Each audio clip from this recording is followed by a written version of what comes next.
नमस्कार मंडळी. झी मराठीवरील देव माणूस ही मालिका लोकप्रिय मालिकांपैकी एक आहे.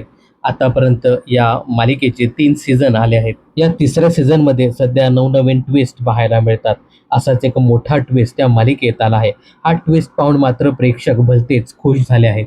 तर देवमाणूसच्या तिसऱ्या भागामध्ये म्हणजेच देवमाणूस मधला अध्याय यामध्ये डॉक्टर अजित कुमार देव म्हणजेच आत्ताचा गोपाळ आपल्या नवनवीन डावपेच आणि युक्त्यांवरून सगळ्यांनाच फसवण्याचा प्रयत्न करतो. सगळ्यांची बोलती बंद करणाऱ्या गोपाळची आता स्वतःची बोलती बंद होणार आहे. तर मालिकेचा नुकताच एक नवीन प्रोमो शेअर करण्यात आला. यामध्ये गोपाळच्या आयुष्यात एका खास व्यक्तीची एंट्री होणार आहे.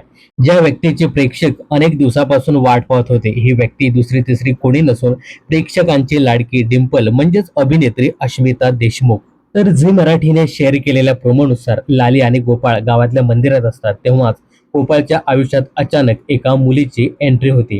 ती मुलगी अचानक समोर येते आणि थेट गोपाळला मिठी मारते. तर मिठी मारणारी ही मुलगी दुसरी तिसरी कोणी नसून डिंपल म्हणजेच अस्मिता देशमुख आहे.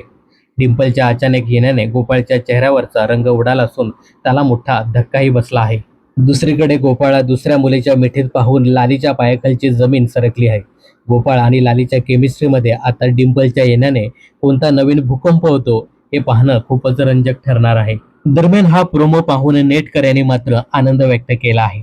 तर देवमाणूस मधला अध्याय या मालिकेत होत असलेल्या या नव्या एंट्रीबद्दल आणि एकंदरीत या मालिकेविषयी तुमचं काय मत आहे कमेंट्स करून नक्की सांगा. मनोरंजन क्षेत्रातील अशाच फिल्मी अपडेट जाणून घेण्यासाठी चॅनल जर सबस्क्राईब केलं नसेल तर जरूर करा.